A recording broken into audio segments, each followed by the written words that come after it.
My name is Mara Collins. I am 29 years old. The flight was a red-eye, a grueling 6 hours from Denver that deposited me at John F. Kennedy Airport before the sun had even considered rising. I had not been in New York for 4 years. 4 long years since I'd last spoken to my twin sister, Ava. Our separation had been my choice, a necessary amputation after an argument that had revealed the dangerous path she had chosen. Now, a single cryptic email had summoned me back, an email that contained only a date, a time, and an address: St. Bartholomew's Church, Park Avenue.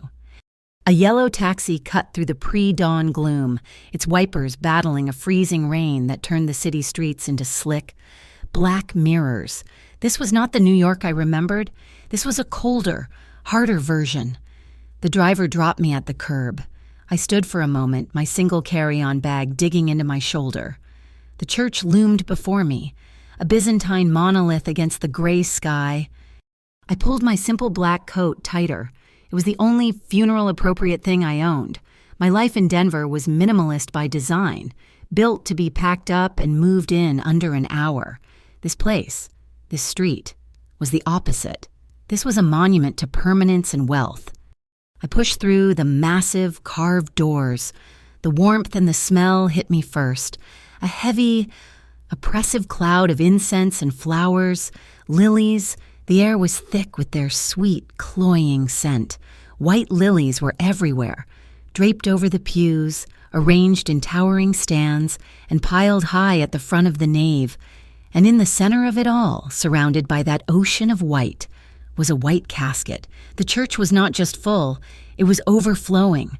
Hundreds of people, all dressed in immaculate, expensive black, designer suits and couture dresses, faces I recognized from newspapers and society pages. This was not a funeral. This was a spectacle. I took one step onto the center aisle. The world stopped. A ripple of silence moved outward from where I stood, the quiet murmur of grief, the sound of the organ. Everything just ceased. A woman in the front row, her face hidden by a black veil, let out a small, strangled gasp. Hundreds of pairs of eyes fixed on me. They were not seeing Mara Collins, the freelance interpreter from Denver. They were seeing Ava. They were seeing a ghost. I felt the blood drain from my face. I had prepared for grief. I had not prepared for this. I was a mirror reflecting a person who was gone. In the dark, stained glass windows that lined the walls, I caught my own reflection. A pale woman with blonde hair pulled back in a severe knot, blue eyes, swollen and red from 12 hours of travel, and a profound, aching guilt. I looked every bit the phantom they saw, a ghost in practical, low heels, completely out of place in this cathedral of sorrow. Then, the man in the very first pew turned. His movement was slow, deliberate, as if the air itself was resisting him. He was the epicenter of the room's gravity. I knew him instantly, though I had never met him. Luca Vitale. He was the man whose empire of restaurants and high-end properties was rumored to be built on a foundation of something much older, much darker. The press called him the reformed boss, a man straddling the line between legitimacy and the underworld. He was the man Ava had refused to leave, the man who had caused the 4-year silence. His face was stone, handsome and brutal in its grief, but as his eyes met mine, that stone cracked. He did not flinch, he simply froze. His gaze traced my features, my hair, my eyes, searching for the impossible. I saw the raw shock, the flicker of disbelief, the agonizing spark of a hope he knew was insane. He rose to his feet. He was taller than I expected. The entire church held its breath, waiting. He breathed her name. Ava! It was not a call.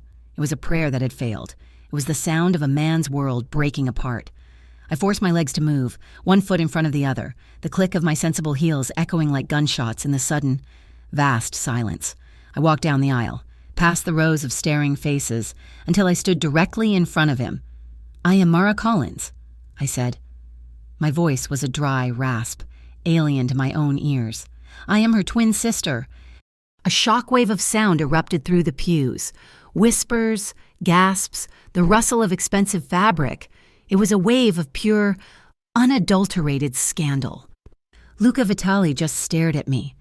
The hope in his eyes died, replaced by a storm of confusion, suspicion, and a grief so profound it was terrifying.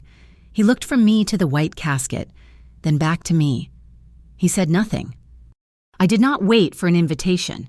I slid into the empty space in the second pew, directly behind him. I could feel his presence, a burning intensity at my back. I could feel the eyes of every other person in the room drilling into me. I tuned them out. My father did not raise me to be the center of attention. He raised me to survive, and survival meant observing. This was not just a funeral for a beloved fiancé. This was a statement of power. The security was suffocating. Men in dark suits were posted at every archway, at every exit. They were not mourners. They were soldiers. Their jackets were cut sharp, but bulged slightly in all the wrong places. Coiled, translucent wires ran from their ears down into their collars. They scanned the crowd with dead, methodical eyes. This was not a church. It was a fortress. The priest began to speak, his words a meaningless drone. I focused my hearing, pushing past the Latin and the platitudes. I isolated the languages in the crowd, Italian, Russian, And then, from the row directly behind me, Albanian, 3 men, their suits a little too shiny, their cologne too strong. They were speaking in low, guttural tones, convinced their language gave them privacy. I did not need to be fluent. I had worked enough immigration cases, enough criminal hearings, I knew the words. One of them muttered about the brakes. Another responded, calling it a warning. The third one sealed it. He said it was the message. I stopped breathing. The blood in my veins turned to ice. My sister's death was not a tragic accident on a rain-slicked road. It was an execution, a message sent to the man sitting 1 row in front of me. The rest of the service was a blur. I stood when people stood. I sat when they sat. My mind was racing, connecting dots I had not even known existed. When it was finally over, the crowd began to filter out, but not before casting long, curious glances at me. One of Luca's soldiers, a man with a face like a roadmap of old fights, approached me. He did not speak. He simply motioned with his chin toward a side door, hidden behind a tapestry. I followed him. The hallway was cold, stone and shadows. He led me to a small, private office, probably for the priest. The door shut behind me with a heavy, final click. Luca Vitali was already inside, pacing in front of a heavy desk, alone, without the eyes of the world on him. He looked broken. The grief was a physical weight, bowing his shoulders. But the moment he saw me, his spine straightened. The suspicion returned, hard and cold. "She never mentioned you," he said. His voice was rough, like gravel. "In 3 years, not one time." "Not a sister, not a twin. That was the point of me," I said, my voice just as cold. "Our parents taught us how to disappear, how to build lives that left no trail. Ava hated it. I perfected it." He searched my face, his dark eyes raking over my features, trying to reconcile the woman in the casket with the woman standing before him. He was looking for a lie. He was looking for Ava. He found neither. He just found me. His jaw tightened. He reached inside his perfectly tailored jacket, my body tensed, my hand instinctively moving toward my bag, where my own protection lay nestled. But he did not pull out a gun. He produced a simple white plastic key card and a folded piece of paper. He pushed them into my hand. His skin was cold, his grip surprisingly tight. 1 hour, he commanded. The address was on the paper. Come alone, or do not come at all. I clenched my fist around the key. This was it. This was the moment my old life ended. I had come to New York to bury my sister, to say goodbye and retreat back to my quiet, invisible life in Denver. But it was not an accident. It was a message, and they had sent the message using my sister. I looked from the key back to his shattered, dangerous eyes. The story had found me, and I was not going to run.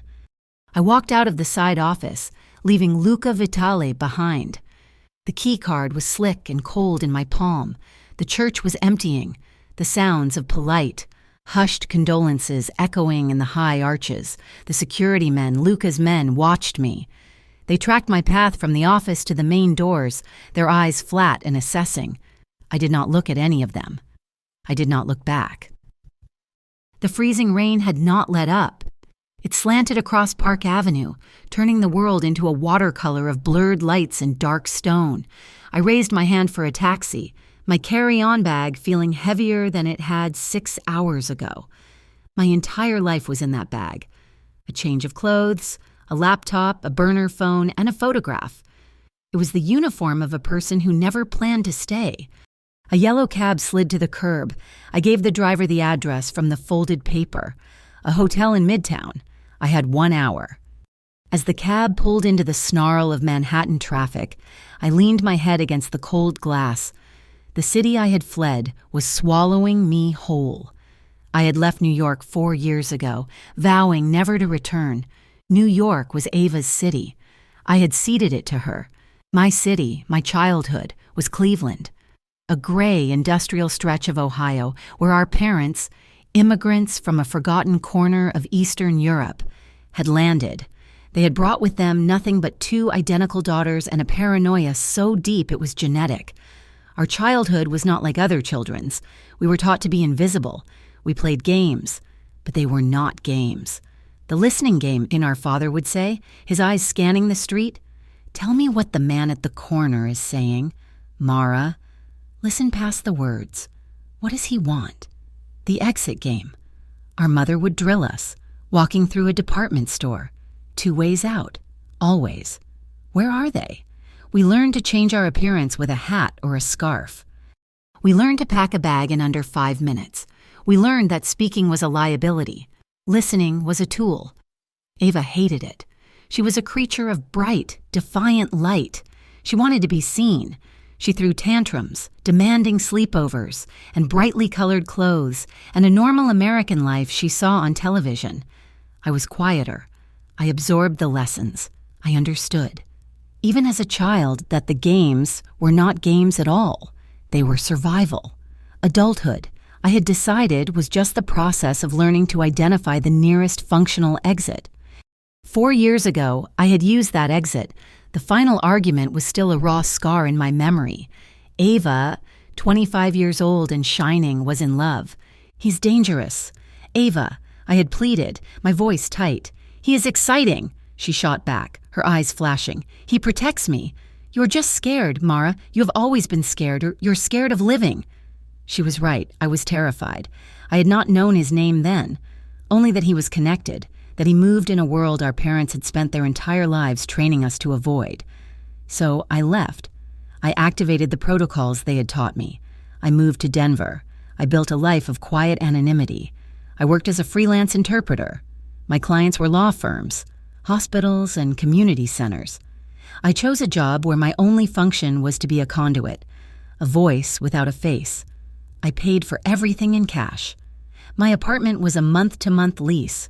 I had no social media, no footprint. I had become the ghost our parents had raised me to be. My work was my only connection to the world Ava had embraced. I sat in courtrooms translating the brutal testimony of domestic abuse. I stood in emergency rooms, calmly explaining a doctor's diagnosis to a family shattered by a gang shooting. I saw more real violence, more quiet, devastating human tragedy than any mafia movie could ever capture. And then, 72 hours ago, the email had arrived. It was not from anyone I knew. It was from a string of random numbers, an encrypted service. The text was blunt, devoid of emotion. Ava Collins, deceased, car accident, St. Bartholomew's Church, Friday, 10 a.m. I stared at it for an hour, the words blurring. I checked the news. A minor heiress, the fiancé of reformed businessman Luca Vitale, killed in a tragic single-car crash. The story was on page 6. I booked a round-trip flight. I promised myself I would stick to the plan, fly in, stand in the back of the church, pay my respects to the sister I had abandoned. fly out. I would be back in my empty apartment in Denver before the weekend was over. The taxi stopped. The hotel was aggressively discreet, all dark glass and polished bronze. I paid the driver in cash and walked into the lobby. I ignored the front desk. I walked straight to the elevators, my low heels silent on the marble floor. I pressed the key card Luca had given me. The elevator dinged, the doors opening to a private residence floor. The hallway was silent. I found the suite number and used the card. The door opened into a large living room, all floor-to-ceiling windows looking out over the rain-soaked city. 3 people were waiting. Luca Vitale was not one of them. A woman stood immediately. She was in her 40s, Latina, with sharp, intelligent eyes and a black pantsuit that was clearly functional, not fashionable. She had the unmistakable posture of law enforcement. "Mara Collins," she said. It was a statement, not a question. "I am Rosa Alvarez. I am head of Mr. Vitale's security. I was a police officer for 15 years. Her gaze was a physical weight, scanning me for weaknesses. A man stood next, smoothing the front of his $1,000 suit. He looked pale, his movements bird-like and nervous. "Matteo Leone," he said, offering a hand I did not take. "I am counsel for Mr. Vitale's organization." He was the lawyer, the fixer, the man who made problems disappear legally. The third person remained seated on the couch, a young Asian-American woman, dressed in elegant, artistic black. Her eyes were red-rimmed and puffy, her face etched with a grief that felt far more real than the performance I had seen at the church. "I am Jenna Park," she whispered, her voice thick. "Ava and I. We worked together, at the gallery." So this was it. The inner circle. The ex-cop, the lawyer, and the art curator. "Where is he?" I asked. "He's making arrangements," Rosa said, her voice clipped. "Arrangements for what? For his fiancé's funeral?" "And for the consequences of it," Rosa replied, her eyes never leaving mine. The spectacle at the church replayed in my mind, the couture dresses, the veiled women, the whispers. "Those were not Ava's friends," I said flatly. Jenna Park looked up, a flash of gratitude in her eyes. "No," she said. "They were not. Ava ate cereal from the box. She thought couture was a joke." A small, sharp pain lanced through my chest. She was right. That was the Ava I remembered. "This funeral," Matteo Leone interjected, his voice strained, "was a command performance, a show of stability, for business partners, for associates, and for enemies," I finished for him.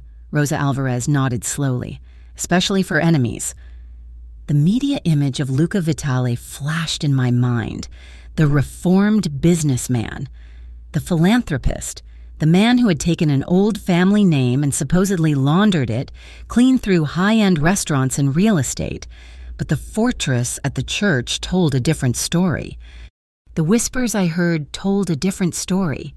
The armed woman standing in front of me told a different story. I walked to the window and looked down at the city. My reflection looked back at me, a stranger wearing my face. I reached into my bag and pulled out my wallet. From behind my Colorado driver's license, I slid out a worn, creased photograph. It was the only one I kept, the only one I had not scanned and hidden on an encrypted drive. Me and Ava, 7 years old. We were in matching homemade pink princess costumes for Halloween. We were holding hands in our backyard in Cleveland. The autumn leaves a blur around us. We were perfectly identical, except for our eyes. Ava was staring straight at the camera, a bright, defiant challenge in her smile. I was looking at her. I had been looking at her my whole life, and 4 years ago, I had finally looked away. I heard her voice in my head, a distant echo from our childhood. "Do not turn your back on me, Mara." I slid the photo back into my wallet. The guilt was a heavy, cold stone in my stomach. It was not just duty, it was atonement.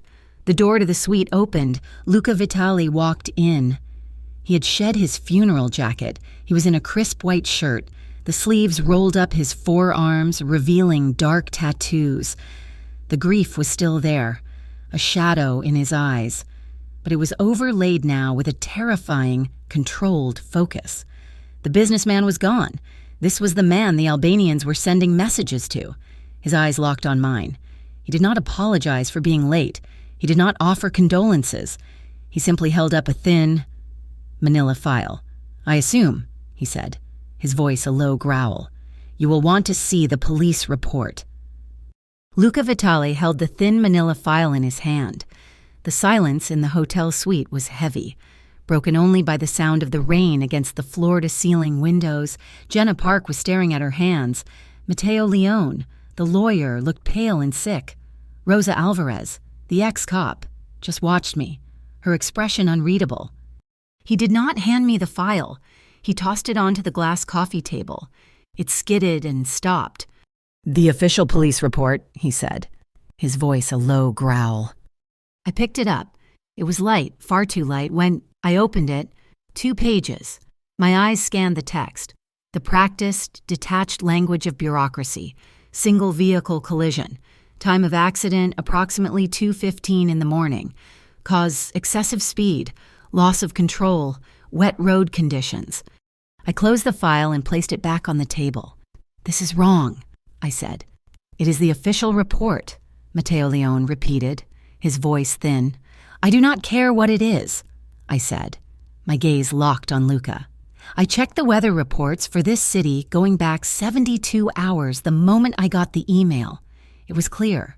The temperature was above freezing. The roads were dry. The rain did not start until this morning, hours after she was already dead." I pointed out the window. "This rain is new. The report is a lie." Luca's expression did not change, but his eyes hardened. "What else?" "The location. The West Side Highway, just before the tunnel. It is a straight road. There are no curves to lose control on. And the braking distance noted here." I tapped the file. "It is far too short for the speed they claim she was traveling, unless the brakes were applied with perfect, mechanical precision, or unless they were not working at all when she first hit them." I looked at the 3 of them. "This is not an accident report. This is a summary, a neatly typed excuse." A small sound came from the couch. Jenna Park was crying silently. She fumbled in her oversized designer bag. She was scared. Jenna whispered, her voice thick. For the last few months, she kept saying someone was watching her. She thought she was being paranoid. Luca turned his head toward her. "She never told me." "She did not want to worry you," Jenna said, her voice gaining a small bit of strength. "She said you had enough. Pressure. So she started writing things down. License plates, times, places. She was trying to build a pattern." Jenna pulled something from her bag. It was a small, black leather notebook. It was expensive, but worn. The corners softened. "She gave this to me," Jenna said, holding it out to me, bypassing Luca. "She gave it to me 2 days ago. We met for coffee. She said if anything happened to her, I should hold on to it. She said I would know what to do with it. I think she meant you, even if she never told us you existed." My hand was shaking as I took it. I opened the cover. It was Ava's handwriting. Fast, elegant, impatient. But this was not a diary. It was a log. Columns of numbers, dates, locations, a license plate, a note black sedan, outside the gallery. 3 hours. Another plate blue SUV, followed me from the house to Soho. Then names, a coffee shop in the Bronx, a specific time, and one name, circled multiple times. Carlo Santoro. I felt the air in the room go cold and still. I looked up at Luca. "Who is Carlo Santoro?" Matteo Leone sucked in a sharp breath. Rosa Alvarez crossed her arms, her gaze flicking to her boss. Luca's jaw was a hard line of granite. "He was my father's advisor," he said, his voice dangerously quiet. "He's my consigliere. He is in this book," I said, my voice flat. "Meeting with men she identifies as Albanian, at a coffee shop in the Bronx, 3 separate times in the last 4 weeks." The revelation hung in the air, toxic and heavy. The man closest to him. His most trusted advisor. I closed the notebook. The pieces were no longer just whispers in a church. They were here, in my hand, in Ava's writing. "I heard them," I said, my voice clear and cold. "At the funeral. Sitting right behind me. Albanians.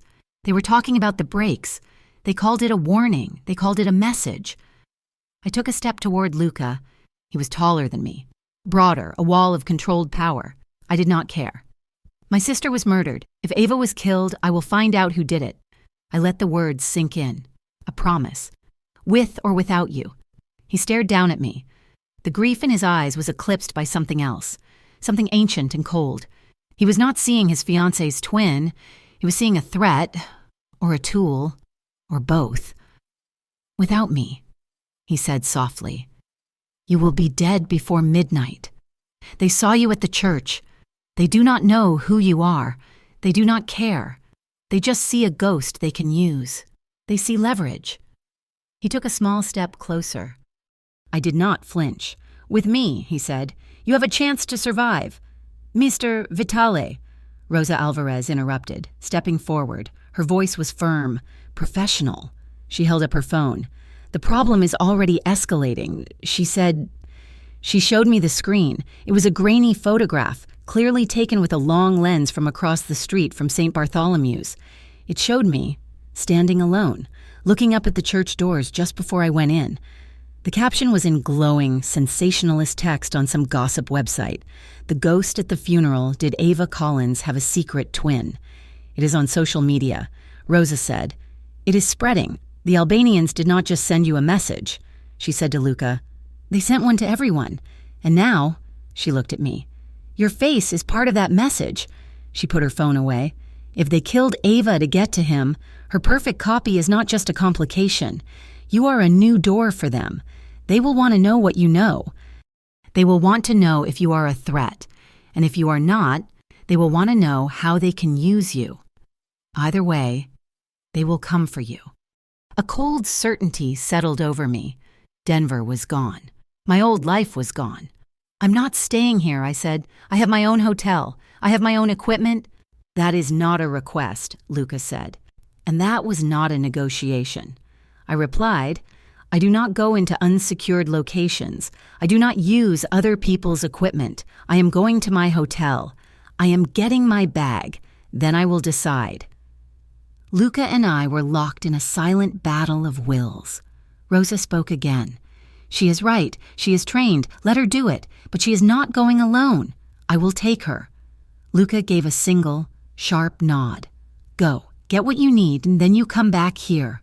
Or you go to the safe house. You do not go anywhere else. The ride to my hotel was silent. My hotel was a cheap, anonymous chain near Penn Station, chosen specifically because it had 4 exits and high turnover. Rosa handled the armored SUV like it was a sports car, cutting through the mid-afternoon traffic. As we pulled onto my street, my training took over. My eyes scanned the parked cars. Stop, I said. Pull past the entrance. Rosa stopped the car. What is it?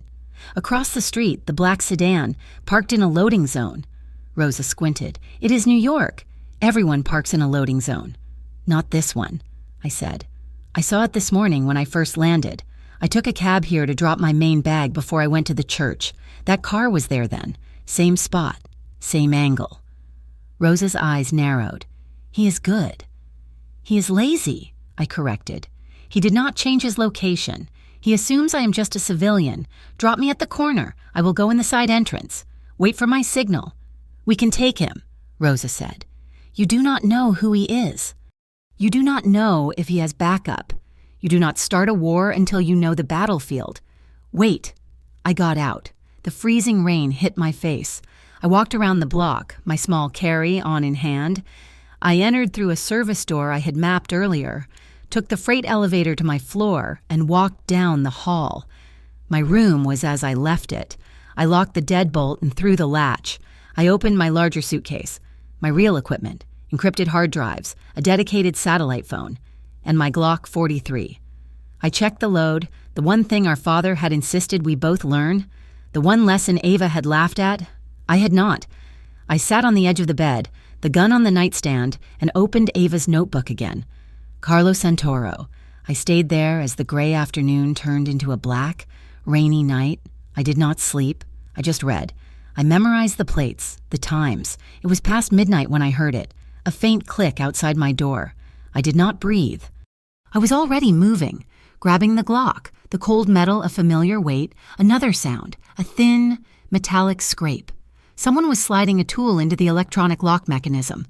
I flattened myself against the wall next to the door, the gun up, pointed where the door would open. I looked down. The thin slice of light at the bottom of the door, a shadow passed, then another, then a third. 3 of them. They were silent. Professionals. The lock mechanism gave a soft snick. The door was open. It pushed in half an inch and stopped against the high security latch. Silence. They knew I was inside. They were waiting. My pocket vibrated. My heart hammered against my ribs. I kept the gun aimed with my right hand and pulled my phone out with my left.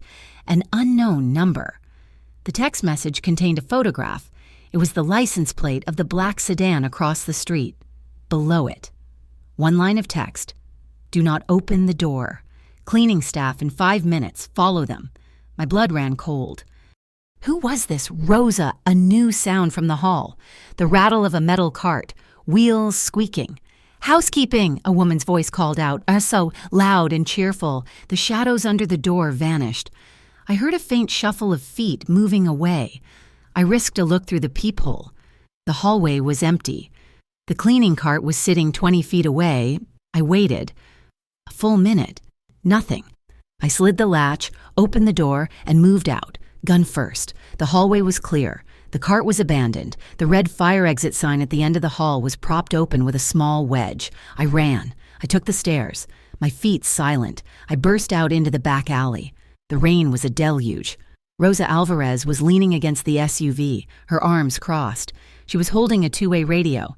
You took your time, she said. The text, I demanded. My gun still down but ready. I sent it.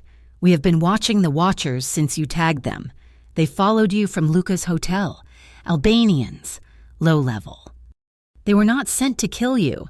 They were sent to grab you. A message. I looked at the armored truck, the armed woman, the dark, wet alley. My quiet, invisible life in Denver was a photograph from another person's life. Rosa opened the back door of the SUV.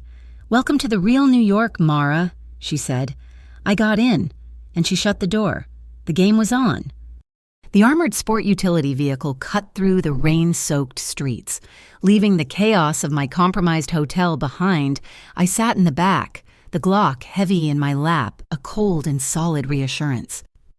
Rosa Alvarez drove with an economy of motion, her eyes constantly checking the mirrors, her hands steady on the wheel. We did not speak. We left Manhattan. The city lights a blurred watercolor behind us as we sped north along the river.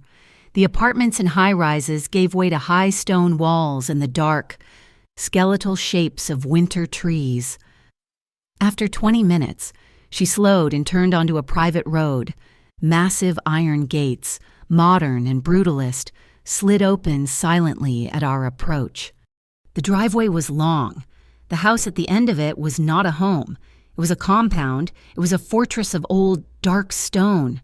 But the entire back of the structure, the side facing the black, churning water of the Hudson River, had been torn away and replaced with seamless, floor-to-ceiling glass.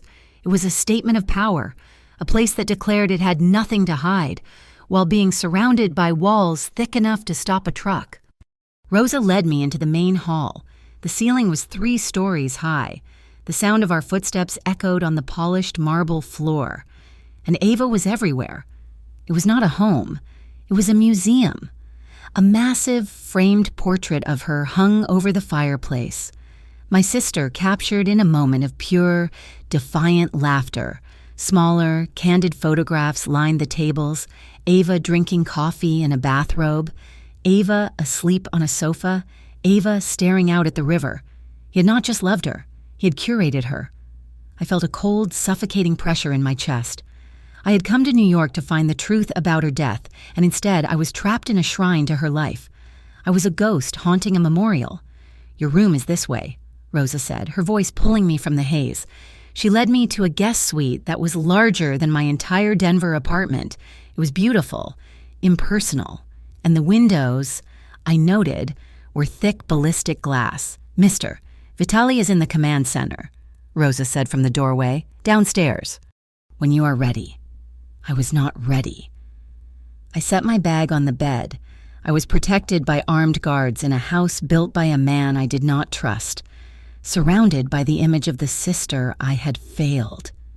I did not rest. I found my way downstairs. The command center was not an office. It was a bunker, lined with concrete and steel, filled with a bank of monitors displaying every angle of the property.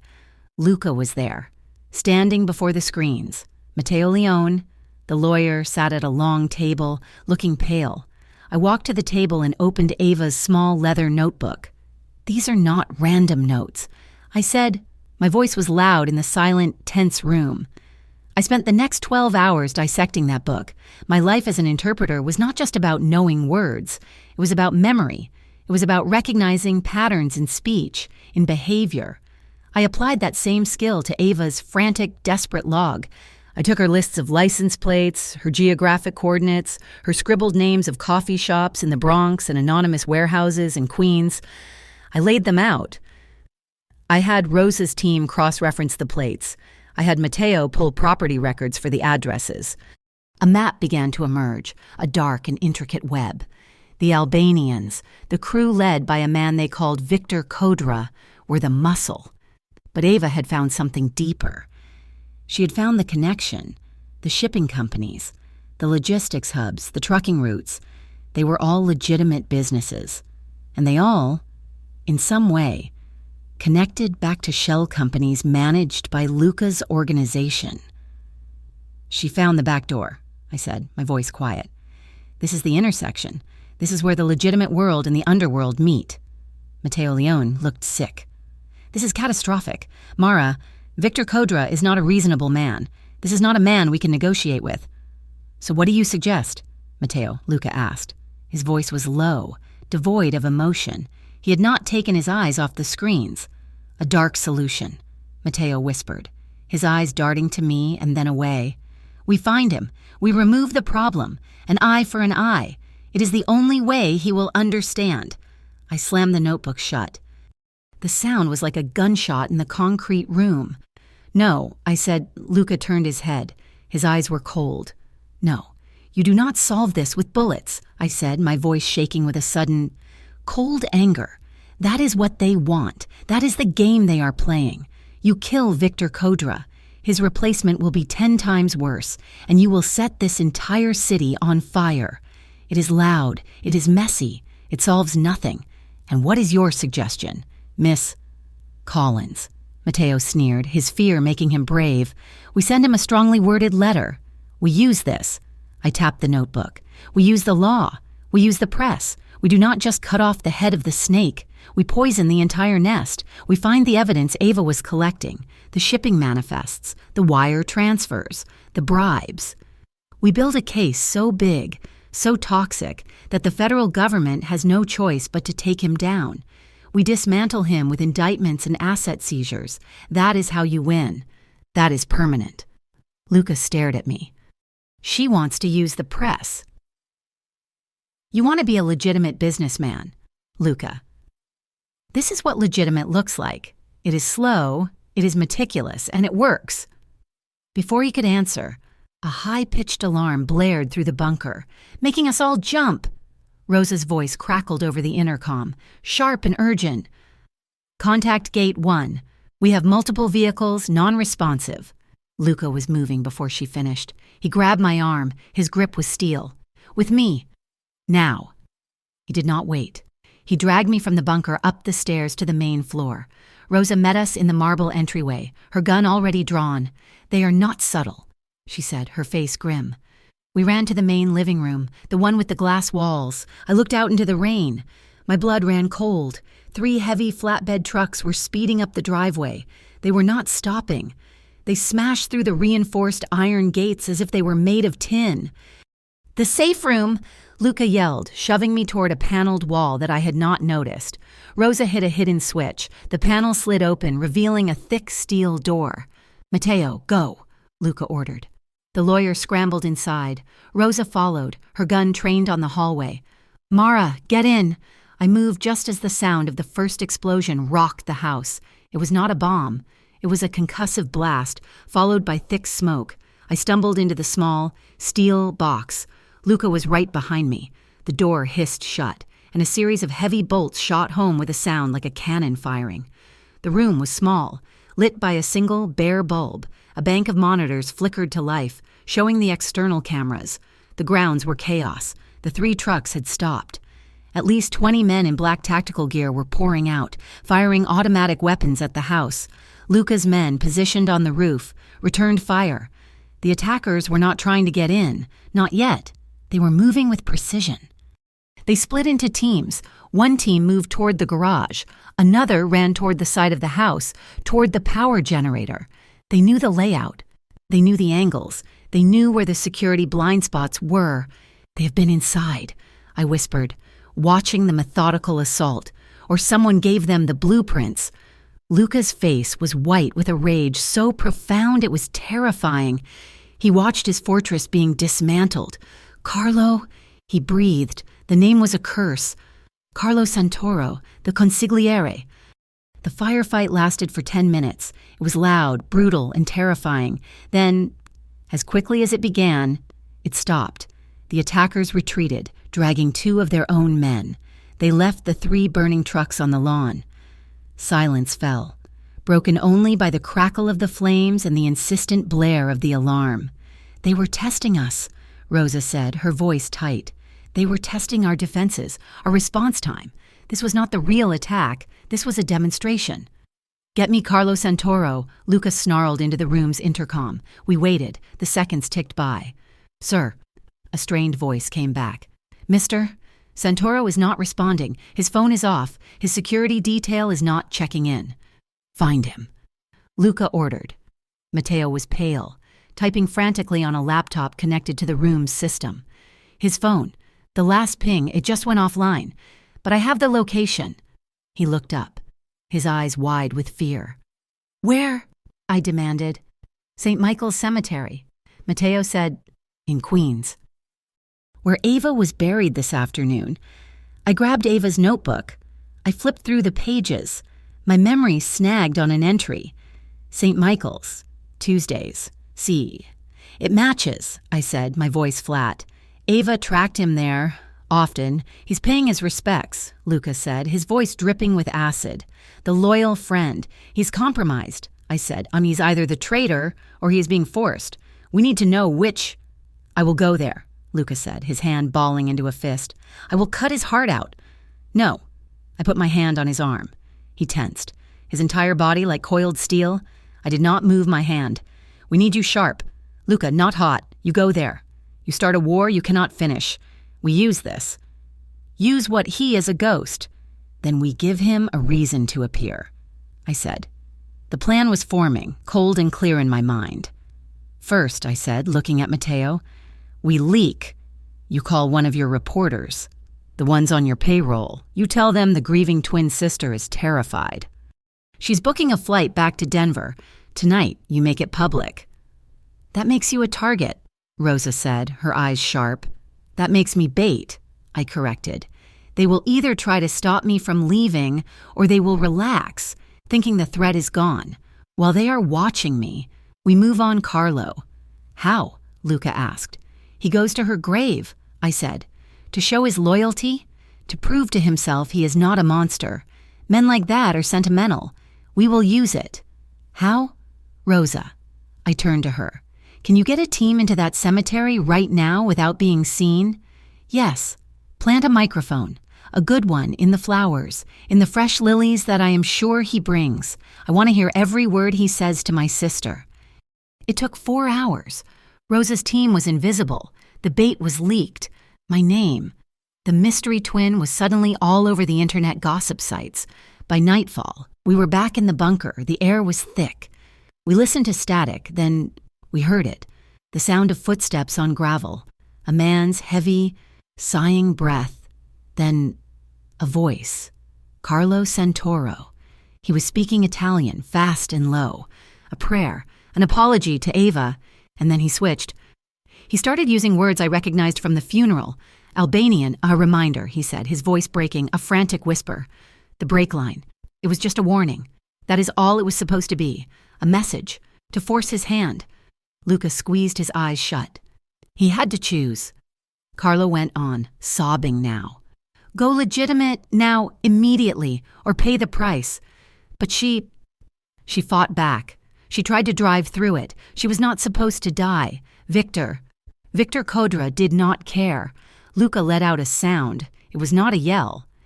It was a low, strangled noise of pure, primal agony. He slammed his fist into the concrete wall of the bunker. The sound echoed like a gunshot. He hit it again. I grabbed his arm, my fingers digging into his bicep. Stop it, I commanded. Stop. We need you sharp. Not hot. We need the man who built this, not the man who is trying to break it. He turned on me. His eyes were blazing, a universe of pain and rage. For a second, I thought he might hit me. He just breathed, his chest heaving. His rage was a fire, and I was standing in the middle of it. Slowly, the fire banked. The rage did not go away. It just cooled into something harder, something more useful. Good, I said, letting go of his arm. Now, I said, turning to the map we had built, we have the truth. Now we use it. I looked at the three of them. We have 2 targets, Carlo and Victor. We split them. The plan, Luca said. His voice was dead. Plan 1, and I said, we get Carlo. We send him a message. From you. Tell him you know. Tell him you will give him a chance to explain. A neutral location, a warehouse, someplace we control, someplace with cameras. We bring him in. We get the rest of the evidence from him, voluntarily or not. And Victor Rosa asked, Plan 2, I said. While Carlo is being detained, he gives us Victor's location, the real one, the one where he keeps his books, the shipping records, the money, and we send Rosa's team. Not to start a war, but to steal his ledger. I looked at Luca. No dark solutions, no bodies. You never really know a person until you have planned a high-stakes corporate takeover that is also a major felony. You definitely have not loved someone until you have argued about the proper procedure for disposing of a body. And I really did not want to dispose of any bodies. Luca nodded once. His eyes were like ice. Set it up. The warehouse in Queens was a vast, cold cavern smelling of rust and river water. The rain hammered against the corrugated metal roof, a deafening drum that matched the pounding in my chest. We were in a small, caged office overlooking the main floor. Luca Vitali stood beside me, his body vibrating with a controlled, lethal energy. He was a predator forced to negotiate. Carlo Santoro was late, which was part of his plan. He wanted Luca to wait. He wanted him to stew in the betrayal. Finally, a single, unassuming sedan rolled onto the warehouse floor. Carlo got out. He did not look like a consigliere. He looked like a defeated old man. His suit was rumpled, his face gray with exhaustion and fear. He walked to the center of the floor, directly under the single pool of yellow light, and looked up at us. He's alone, Rosa said into her earpiece. Monitoring from the catwalks, Luca and I descended the metal stairs, our footsteps echoing. Carlo. Luca's voice was a low growl. He did not greet him. He stated his name like a verdict. Luca, Carlo said, his voice surprisingly steady. He did not look at Luca. He looked at me. So this is why, the sister, the ghost. You set her up, Luca said. I did not, Carlo snapped, his gaze finally turning to his boss. I tried to save you. I tried to force you onto the legitimate path, a path you kept dragging your feet on. Victor Kodra.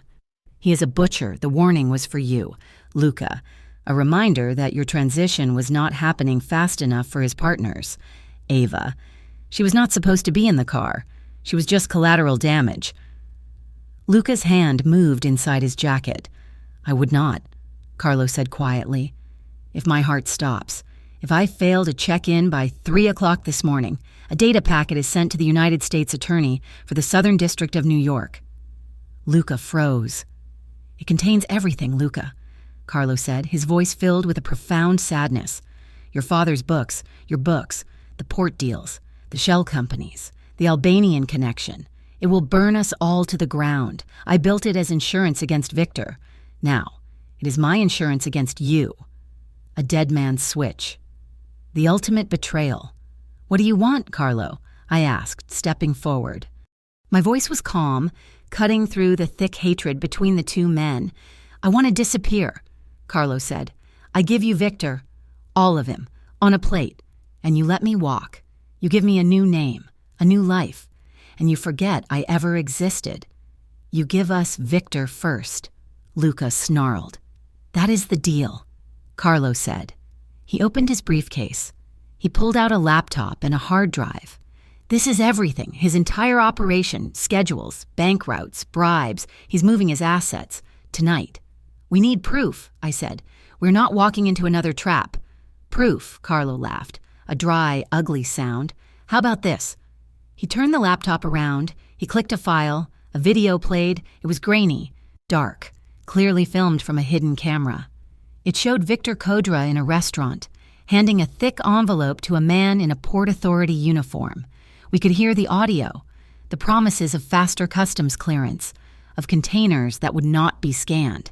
"And this," Carlo said, clicking to another file. "His schedule, his security team is feeding me the intel live. They are loyal to me, not to him. He's moving his cash reserves tonight, 10 o'clock. A holding office in the Midwood Tower. Rosa's team can take the whole floor. He will be surrounded." He connected the drive. "It is all there. I walk. You get the monster who killed your fiancé. We all get what we want." Luca looked at Rosa, who was now standing in the shadows nearby. She nodded. "My team is spinning up. We can hit that tower in 30 minutes. Go," Luca ordered her. Rosa and her men disappeared into the rain. Luca, Carlo, and I remained. The tension was so thick I could barely breathe. Luca wanted to kill him. I could see the muscles in his jaw working. "Wait," I said. I walked over to the laptop. Carlo had left the drive. I plugged it back in. "What are you doing?" Luca demanded. "Rosa is moving. I'm checking the metadata." I said. I opened the properties of the video file. My blood went cold. "It is a setup," I whispered. "What?" "The video file. The timestamp is wrong, the time zone. It is off by 6 hours. He did not just film this. He edited it. He processed it." I looked at Carlo. The old man's face was a mask of terror. "Where are they? Carlo," I demanded. "I told you the Midwood Tower." Luca grabbed him by the throat and slammed him against a steel support pillar. The entire structure boomed. "Where?" Luca roared, his face inches from Carlo's. "He changed it," Carlo gasped, his face turning purple. "He changed the meat. He is smart. He knew I might be turned. He is not at the tower." "Where?" "The garage," Carlo choked out. "The adjacent parking garage, level B. He is moving the assets in an armored truck. It is a trap." "Luca, he is waiting for your team." I was already on my radio. "Rosa, abort. It is a trap. The location is the Midwood parking garage. Level B, repeat. The target is the garage." "Understood." Her voice crackled back, calm and professional. We are rerouting, but we are 5 minutes out." "They will be gone by then." Luca snarled, dropping Carlo to the ground. The old man slumped, gasping. "We go now," I said. "Oh, we are closer. Matteo." Luca yelled into his own radio. "Get to the warehouse. Secure Santoro.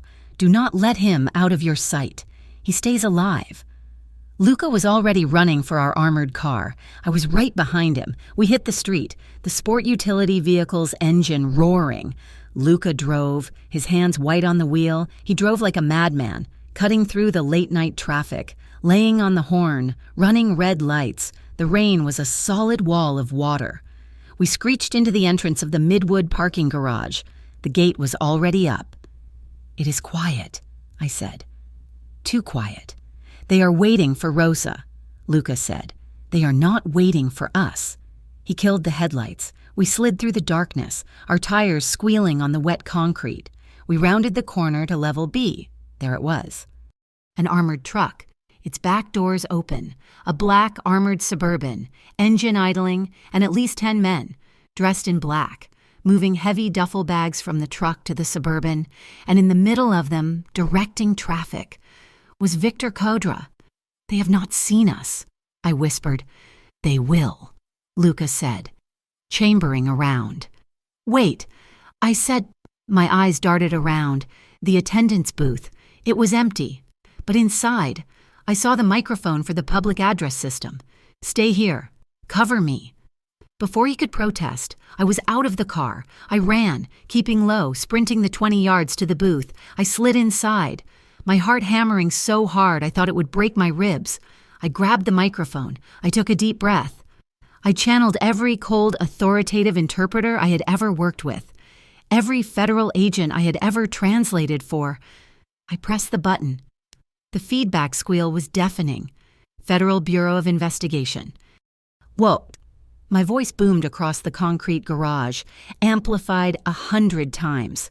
This is a raid. We have all exits covered. Put your hands on your head. Get down on the ground now. For 1 second, when there was total, frozen panic. Then chaos. The Albanians dropped the bags. They yelled. They pulled weapons. Victor Kodra did not hesitate. He dove into the back of the idling Suburban. Go, go, he screamed at his driver. His men opened fire. Not at anything in particular, just at the shadows, at the booth. Bullets sparked off the concrete pillar in front of me. The booth's glass shattered. The Suburban's tires smoked. It lunged forward, heading straight for the exit ramp, straight past our position. He's getting away, Luca yelled from our car. He opened fire, the shots from his handgun useless against the armored plating. I looked around the booth, frantic. My eyes landed on a red steel cylinder mounted to the wall. Instructions for use. I grabbed it. It was heavy. Only in America, I muttered, my voice shaking. You use a fire extinguisher as a romantic prop. But this was not romantic. I burst out of the booth, pulling the pin. The Suburban was almost at the ramp. Mara, no, Luca screamed. I ran straight into its path. I aimed the nozzle at the windshield and squeezed the handle. A massive, thick cloud of white foam erupted from the extinguisher. It covered the entire front of the truck. The driver was instantly blinded. He panicked. He slammed the brakes. The heavy vehicle screeched, swerved, and crashed head-on into a massive concrete support pillar. The sound was a metallic scream of tortured metal. Silence. Then, the side door of the Suburban burst open. Victor Kodra stumbled out, dazed, holding his head. At the same instant, 2 more black sport utility vehicles flooded the garage from the other entrance. Rosa's team. They fanned out, precise, professional. Drop your weapons, Rosa's voice boomed, this time without a microphone. Victor's men were trapped. The fight was over before it began. Luca was out of our car, and he was not looking at the men. He was walking straight toward Victor Kodra. Victor saw him. He saw me. His eyes were filled with hate. He laughed, a wet, ugly sound. He fumbled at his neck, pulling a chain from under his shirt. On it was a small, silver pendant, a lily. It was identical to the one Ava always wore, the one from our childhood photograph. You came for her. Victor spit blood onto the concrete. She was just a pawn, a stupid girl who got too curious and got in the way of business. That was it. Luca's cold control evaporated. He moved faster than I had ever seen a man move. He pulled his handgun, and in one fluid motion, he had it pressed between Victor Kodra's eyes.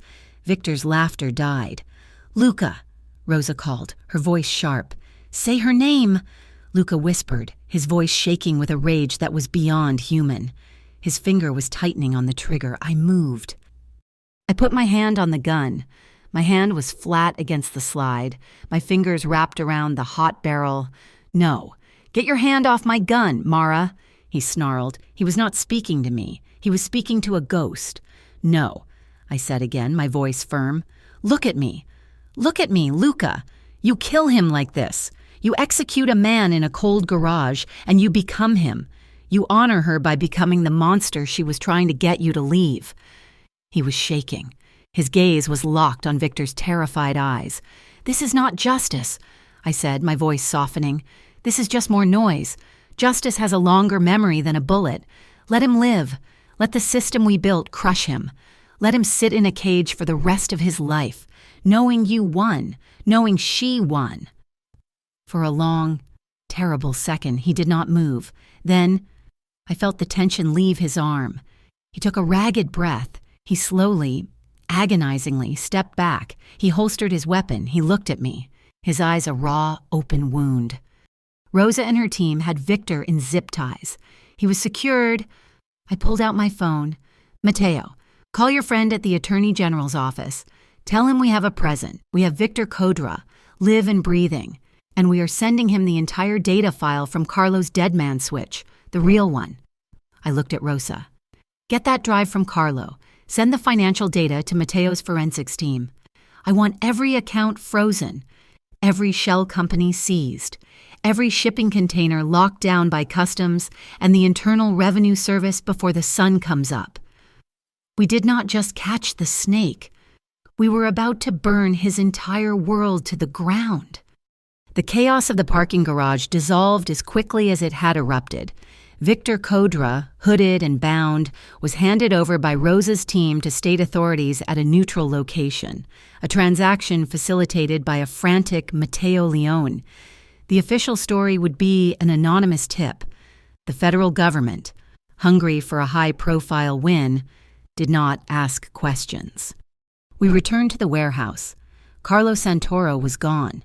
He had slipped away while we were hunting Victor, a ghost vanishing from a locked room. Mateo was apoplectic, but Luca was quiet. He's gone, Luca said, his voice flat. But he left the drive. Mateo had retrieved it, the real dead man's switch, the complete, unedited library of 2 generations of sin. We cannot use it, Mateo said, wiping his face. It implicates this entire organization. It destroys us. You cannot use it, I said. I took the drive. But the public can. That night, I used the skills my father had taught me for disappearing. I worked from a shielded laptop in the bunker, routing my signal through 7 countries. I scrubbed the metadata. I isolated the files pertaining only to Victor Codra, the port authorities, the Albanian network, and the politicians on their payroll. I did not leak the data. I orchestrated a flood. An anonymous live stream began, playing the video of the Port Authority bribe on a loop. Encrypted files landed in the inboxes of every major reporter in the tri-state area. The fallout was immediate and biblical. Victor Codra was federally indicted before the sun came up. The press tore the port corruption story apart. The friends in high places that Luca had worried about were suddenly unavailable, issuing public statements of condemnation and distancing themselves so fast they left sonic booms. Mateo Leone, in a stroke of genius, acted as a cooperating source, feeding the government the clean financial data on Luca's legitimate holdings, clearly separating the clean businesses from the rotten ones that were now collapsing under federal seizure. He saved the legitimate half of the empire by sacrificing the illicit half. And Carlo Santoro. The data leak was attributed to him, the disgruntled consigliere. He was now the most wanted man in the country. The federals wanted him as a material witness. His former Albanian partners wanted him dead for his betrayal. He had traded his prison cell for a global one. He was a man with no allies, hunted by everyone. He had become the ultimate prey. We returned to the Hudson Fortress just as the first hint of gray light touched the river. The burnt trucks were still on the lawn, smelling of chemicals and rain. The house was quiet. The adrenaline of the night, the terror and the victory had drained away, leaving a hollow, echoing silence. I found Luca on the terrace, sitting on the cold stone steps. The battle was over. The war was won, and he was shaking. His hands, the hands that had held a gun to Victor Codra's head, were trembling uncontrollably. It was the delayed crash, the sudden, violent realization of what had happened, what he had almost done. The trauma was surfacing now that the danger was past. I sat down next to him, not touching. I just sat. A silent presence beside him in the cold dawn. "I cannot stop," he whispered, his voice ragged. He stared at his own hands as if they belonged to someone else. "I know," I said. I did not move to comfort him. I did not patronize him. "My father taught me something.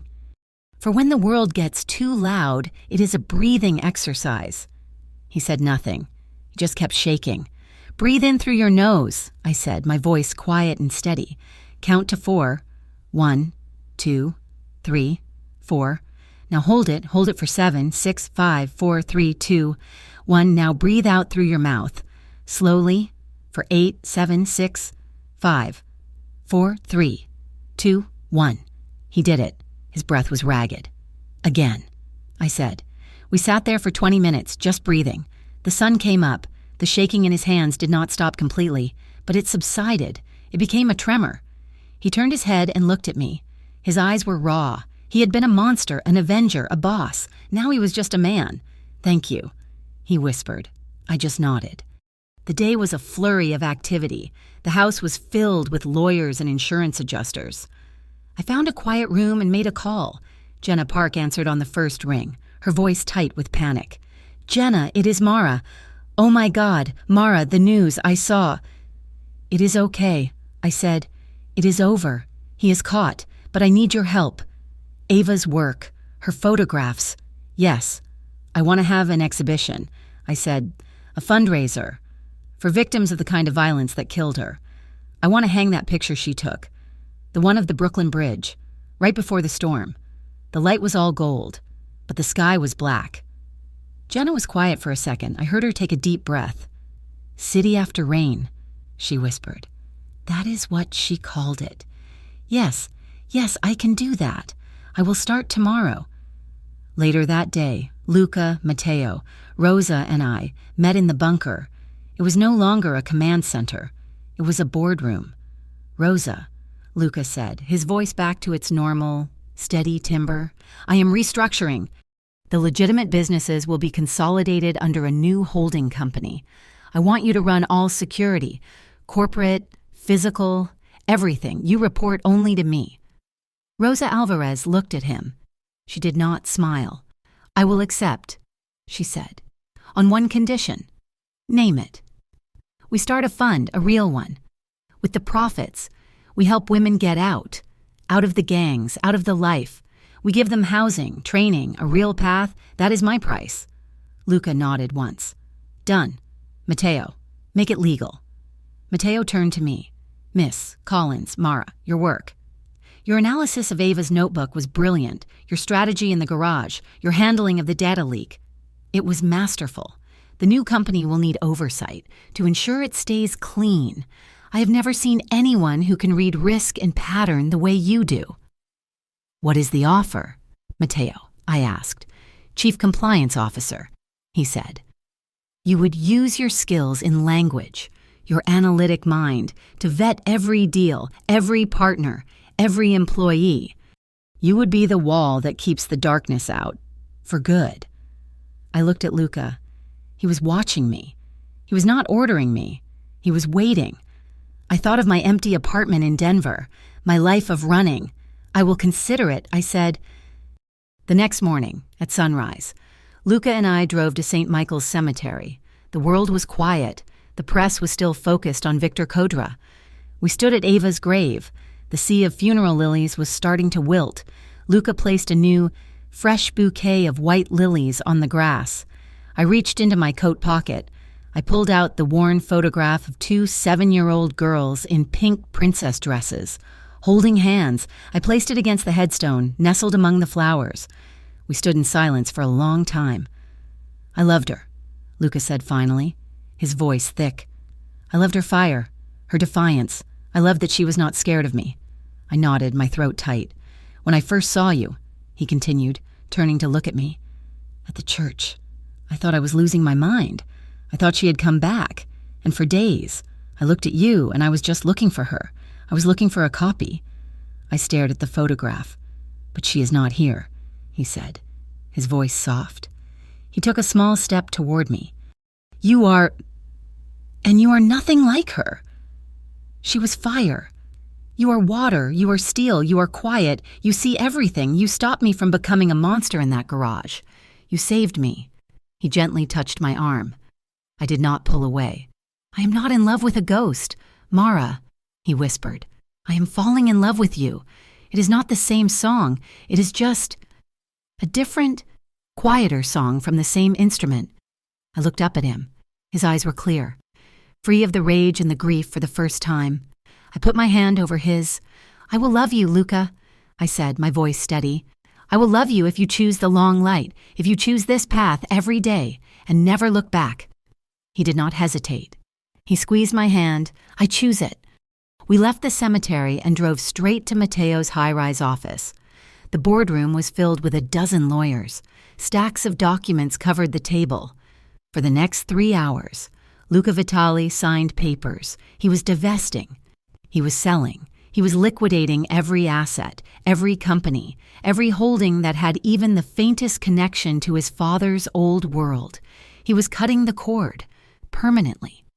He signed the last document. He slid it across the table. He stood up, walked around the table to where I was sitting, and held out his hand. "Compliance officer," he said, a small smile playing on his lips. "Let's go home." I took his hand, and we walked out, leaving the gray area behind us for good. 1 year is not a long time, but it is enough. It is enough to tear down a fortress and build a home. The snow is falling on the Hudson, a thick, clean blanket covering the ground where the trucks burned. The quiet that settles over the house now is different. It is not the silence of surveillance and paranoia. It is the deep, steady silence of peace. I am standing in the great room, the one with the walls of glass. I am, by title, the Chief Compliance Officer of the Vitala Global Hospitality Group. In practice, I am the wall. I am the woman who reads the fine print. I use the lessons my father taught me about paranoia to keep our new world clean. The Lily Fund, the organization Rosa demanded as her price, is thriving. In 12 months, it has successfully transitioned 120 women and their children out of the criminal networks that grip the city. It provides safe housing, legal aid, and high-paying job training. It is not charity, it is infrastructure. Rosa Alvarez runs it now, alongside her own security firm, which has become the gold standard for corporate risk assessment and businesses dedicated to reintegration. She is, in her own words, building better walls. Luca found his own path. He sold the last of his father's high-rise properties, the last vestiges of the Gray Empire. He poured that money into a chain of new restaurants. He calls them second chances.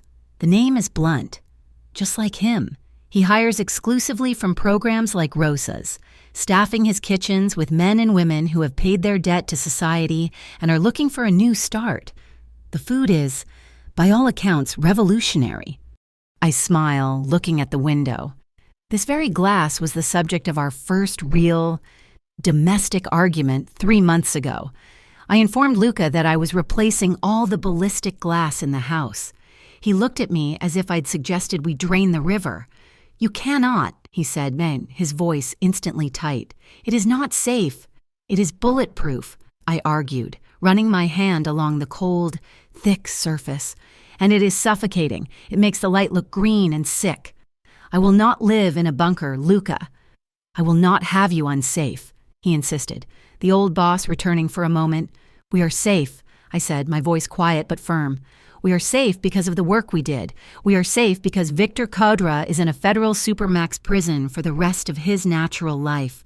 We are safe because Carlos Santoro is a ghost, hunted by every agency and criminal organization on the planet. We are safe because we chose the light." I put my hand on his cheek. "A house must be a place where the light can get through. Otherwise, it is just a prettier cage." I won, of course. The new glass is thin and perfectly clear. The morning light that floods this room is bright.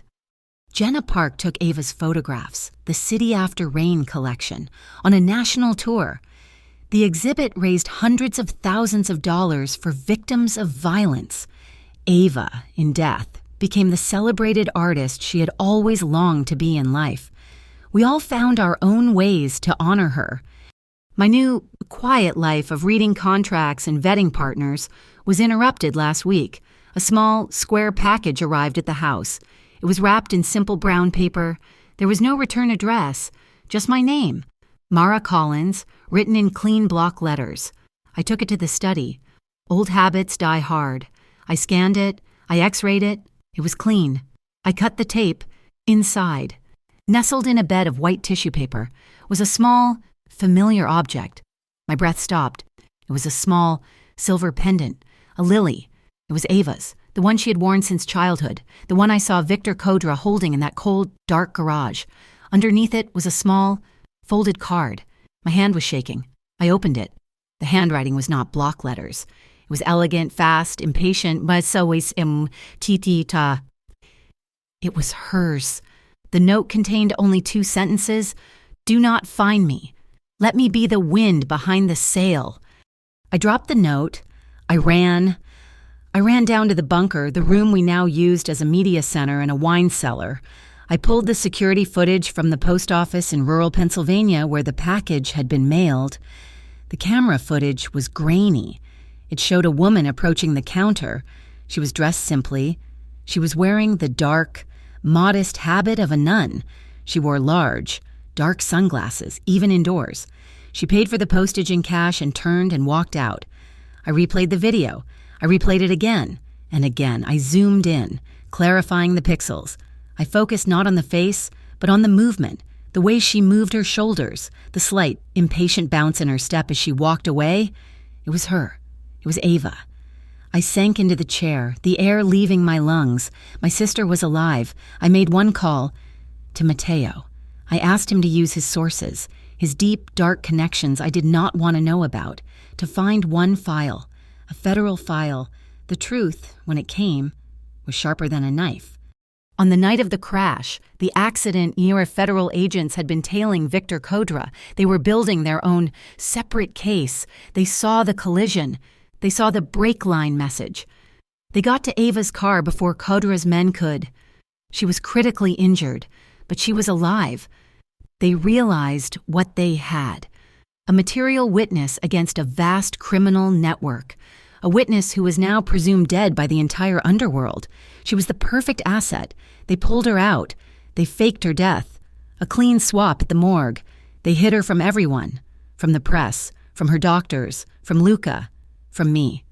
They put her into the deepest, most secure level of the witness protection program. She had been alive this entire time. She'd been invisible, just as our father had taught us. I stared at the screen. I could find her. I had the skills. I had the resources. I could trace the location. I could break the shell. I could get my sister back. I looked at the note again. The paper crinkled in my fist. Do not find me. She had made her choice. She had been given the one thing I had been running toward my entire life, a clean break, a chance to be someone else, somewhere else, free of the Vitali name, free of the Collins paranoia, free of me. She was the wind. I closed the video file. I deleted the search history from Mateo's computer. I went back upstairs. I took the small silver lily pendant. I did not put it on. It was not mine to wear. I placed it in a small, simple wooden frame, along with her folded note. I put it on the desk in my study. It is not a shrine. It is a reminder that she found her own exit. Tonight is the grand opening of the flagship Second Chances restaurant in Manhattan. The room is all warm light, exposed brick, and the smell of roasting garlic. It is filled with laughter. There are no bodyguards, just waiters, food critics, and city council members. I am running late. My work as compliance officer is meticulous. I check my phone one last time, tuck it away, and push through the tall glass doors. The room is warm. At the front, Luca is standing at a small podium, a glass of champagne in his hand. He's in the middle of a speech. And this place is not just about food, he is saying, his voice resonant and sure. It is about the belief that the person you were yesterday does not have to define the person you are tomorrow. It is about... He stops. His eyes find mine across the crowded room, the noise, the people, the clinking glasses. All of it fades away. He does not look at me like a ghost. He does not look at me like a savior. He just looks at me like his partner. A slow, easy smile spreads across his face. He raises his glass to me. I smile back. We do not need words. Our conversation is silent, built on a year of arguments about window glass and hiring policies and what color to paint the bedroom. He turns back to the crowd. I lean against the door frame, content to watch him. In this noisy, chaotic country, we are taught that strength is loud, that power is a fist. But I learned that real strength is a hand on a gun barrel, stopping it from firing. I learned that small. Disciplined kindness is its own quiet act of rebellion. And love, I learned, when it is finally brave enough, knows how to stand on the side of people before it ever stands on the side of us. Thank you so much for listening to this story. I would love to connect with all of you. Please comment below and let me know where in the world you are listening from. If you enjoyed this journey, please subscribe to my channel, Mafia Boss Stories, and give this video a like. And if you really want to support the channel, please hit that hype button so this story can be heard by more people.